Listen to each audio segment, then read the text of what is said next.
Yo guys, welcome to this NEWSFROMMOLETE, and it's the round 32 of the Nigerian Premier Football League, and you know what it is. At this moment, we'll be seeing Shooting Stars, the Oluyole Warriors, hosting Ikorodu City. Yes, a very big game. I have a very big question. What's the question? The question is, how long have you been waiting for this encounter?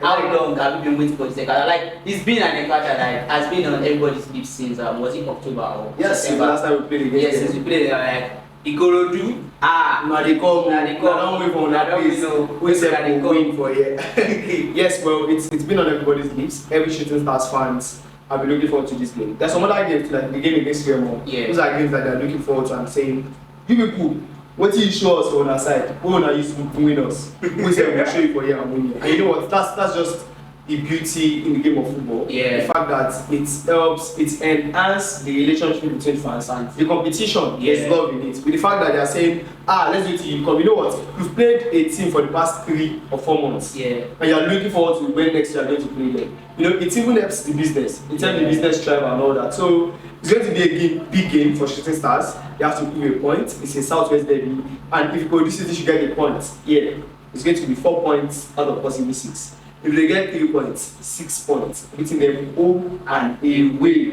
it's going to be a very, very bad one. Shooting Stars fans will lose their bragging rights. They will lose a lot. So that game is it's a big game. Yeah. Okay, let's look at it this way. Talking about Ikorodu City at the beginning of this season, they were referred to as baby of the leagues, coming from the NNL. It's not that first time in the league. first time in the league. And I'll say yes, they have done very well. If we are looking at home records, we are going to count Ikorodu as a team that has done well on the home records. Yes, they've won 35 points. 35 points. If you look at them on the road, they have not really been there. They've also actually tried on the road. You know, in the NPFL, as a team that just came in from the NNL into the NPFL, they are getting 10 points on the road. No, it's something. It's something good. So let's talk about Ikorodu City a little bit. Young team, vibrant squad, having to harmonize the partnership of young stars in the league, taking players from the academies. I mean, it's been a real thing for them this season, and we have seen how much it has helped them to be able to fight. Yeah, I will just say this about Ikorodu. Like I said on some of our podcasts, in some episodes ago, I said something that close to the juice. Yes, big kudos to their board of directors, big kudos to their whole coaching crew, big kudos to their medical crew, because the fact that they are even managing these players right and they are not getting injuries, they are not seeing a lot of problems with injuries with them, is so nice, and we've not gotten a lot of noises from them.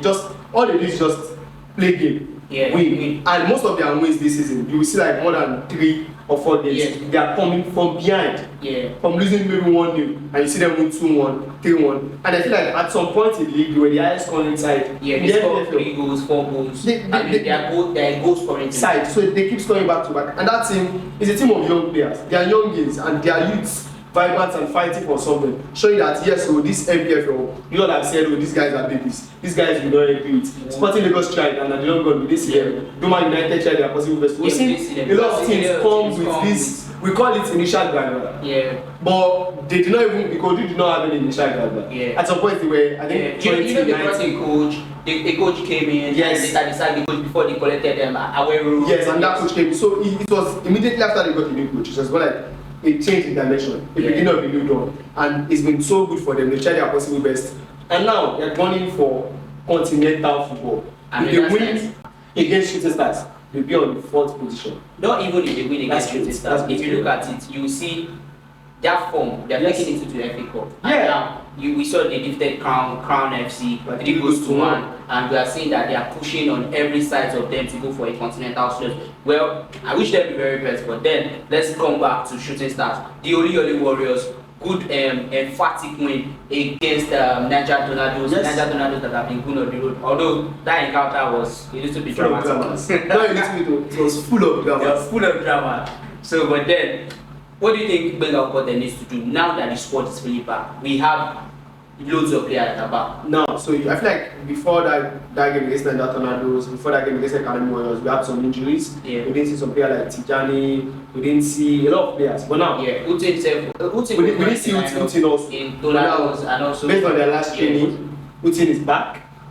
Tijani is back, and some other players that were there. Even Mustafa Lawa is also back. So Samuel Ayinde is back. Samuel Ayinde is back also. He's back on the pitch training with the team. So now we have a very full squad. We have all our players back. So I feel like this is going to be a blessing in disguise. For us. Not for us. Yes, for us because anything that affects the team affects us too. But I feel like it's going to be a blessing in disguise for us. As much as you are going to feel like, oh yes, now that's all the players. Now you should not have any issue in selection and all that. I feel like it's going to give him selection technique. Yeah. And when that headache is too much, it might actually lead him to make some mistakes and just destabilize the team. We've seen some players come into this team. We saw what Alex did in our last 2 games. He was very good in that defensive position. It was fluid, it was there, it was like a rock, a solid one that nobody could pierce, nobody could go past until that our defensive error that gave the Tornadoes a go against us. And you know what? So I just think like Weber Gottes should stick with the starting 11 he has used in his last 2 games. Home game. In the home game. In the last 2 games. Because there was a lead. He didn't use Alex. There was no Alex. We saw Anika coming to the lineup. Yeah. We saw was it Adeliji? Yeah. We saw Kante coming to the lineup. But what I would say we saw that coming to the lineup. That formation he used home against the Tornadoes. And the one he used away at Lekan Warriors. It should give us that same setup. Yes. That same setup. When we are playing against Ikorodu City. It should at least start with that same setup. You should not rush these new players into the starting lineup. These players that played those last 2 games, they are on some kind of mental game now. Yeah. They've gotten 4 points out of possible 6, coming up from getting 7 points out of possible 21. So it's looking like, oh yes, there's some improvements. So those destabilize that improvement by making some unnecessary introductions. Stick to this lineup. Give us Okacho and Sadiq Ibrahim. Give us Ukeme and maybe Ken with Alex. Give us that back line of Ayodeji and Adilowo. Give us Moses. Then Moses continue. Give us Galfalke and let's see what would happen with these players. Then moving into the second half, we can make those changes. Yes. Utin or Okon, we started. Like I said, Okon has played 2 games now. Yeah. Utin has not been available for 2 games. So start Okon based on that.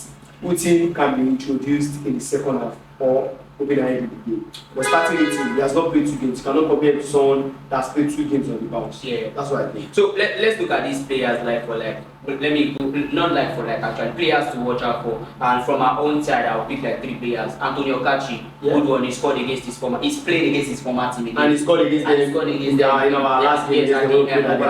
And Johnson Arena. Yes. So I would say Antonio Kachi. I would say Williams Ukeme. Yes. And I would want to give it to also Sadiq Ibrahim as players that we should watch out for. What about Okon?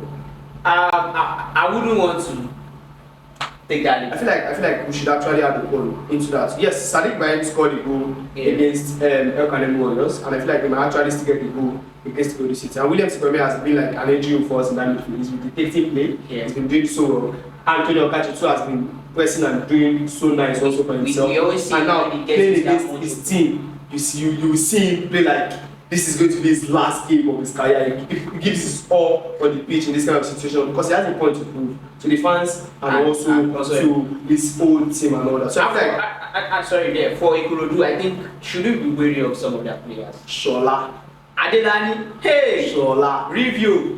Sure. I mean, I'm not even scared of Libby. Yeah, that's good. Because I feel like you cannot come here and get the midfield off Alex and Ukeme. We're not even getting off Tigan, Ubi. But you see Adelani, ask me why I'm saying Adelani.